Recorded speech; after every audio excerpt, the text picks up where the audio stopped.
you stop it, we're doing trade. If you don't stop it, we're not going to do any trade. And all of a sudden they said, I think we're going to stop negotiating with India right now. We're going to be soon negotiating with Pakistan. And we stopped the nuclear conflict. I think it could have been a bad nuclear war. India and Pakistan are observing a fragile ceasefire following significant escalation in the last several weeks. Tensions intensified after a deadly attack on April 22nd in Indian-administered Kashmir, where 26 tourists were killed. India attributed the attack to Pakistani-backed militants, and Pakistan does deny that claim. Right after this event, we brought a regional expert on, Utsav Chakrabarti, and he told you exactly what was going to happen. I'm sure that there are people in India who are seriously contemplating attacking in a manner that would create deterrence. So I believe there would be some sort of a response from India. It concerned us when the attack was predicted, and that's what followed. India launched Operation Sindoor on May 7th, targeting alleged terrorist infrastructure in Pakistan. Pakistan retaliated with its own military actions, leading to several days of cross-border exchanges, including missile and drone strikes. As this was happening, we brought you expertise again from Utsav Chakrabarti, who said the conflict would not go nuclear and that Pakistan would not seek a broader war with India.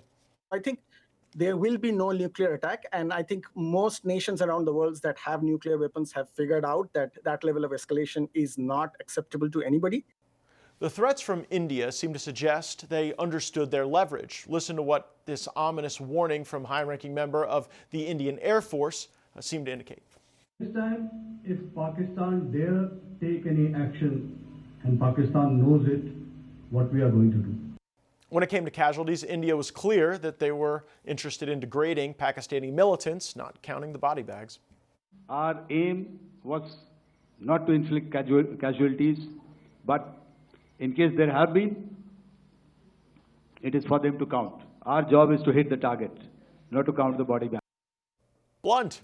A ceasefire was brokered on May 10th with both nations agreeing to halt military actions, but will it hold between these bitter rivals with nuclear weapons?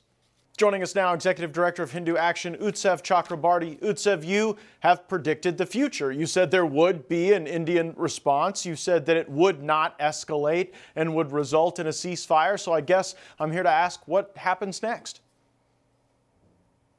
Well, Matt, what I would say is that this is not over yet, because what we see so far in the last couple of days is that despite India achieving operational success and India successfully killing more than 100 terror actors, trainers, clerics, and so on and so forth, hitting 8 air bases in Pakistan, as well as causing significant damage to their air defense system. Most of it was Chinese.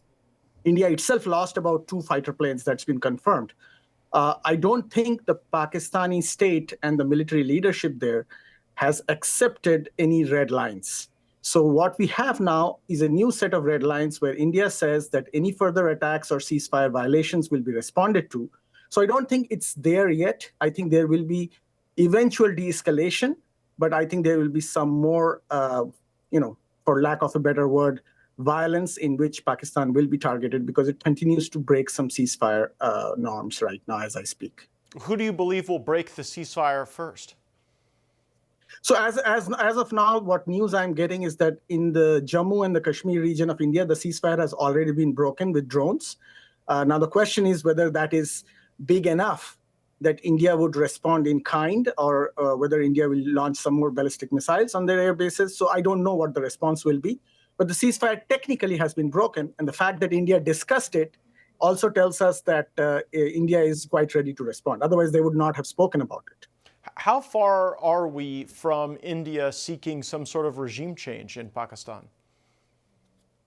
So I think that ship has sailed. I think the fact that President Trump legitimized the military leadership there, which came to me as a surprise, because I was hoping that he would use this occasion and the operational and the tactical defeat that Pakistan suffered as a stepping ladder to bring Imran Khan back to power, because he was the legitimately elected prime minister of the country.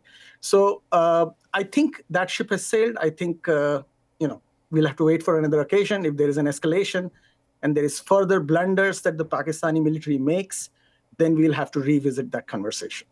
What role can the United States have in ensuring that these eruptions in Kashmir don't spill over into a broader nuclear conflict?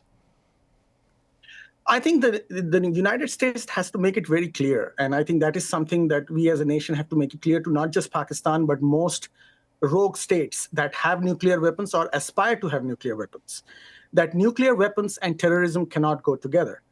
Eventually, one of the two have to be given up. If your state relies on supporting terror as a tool of geopolitics, then you don't need to have nuclear weapons. We are actually learning a lesson here, because look at what Pakistan just managed to do.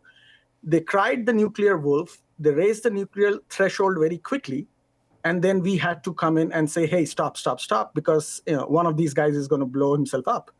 And in this situation, it was likely Pakistan.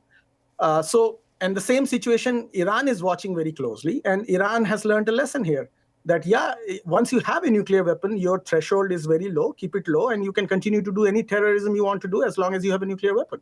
So I think, yeah, you were right when you predicted that Pakistan would not want an extended conventional conflict with India. That, for the moment, likely has resulted in some de-escalation. But I think you're right. If you keep going back to that well, you risk that the lack of a conventional strategy could result in escalation, like you've seen in other parts of the world. Utsav Chakrabarti, thank you for, as always, bringing your expertise to the program and sharing your perspective. My pleasure. Thank you, Matt.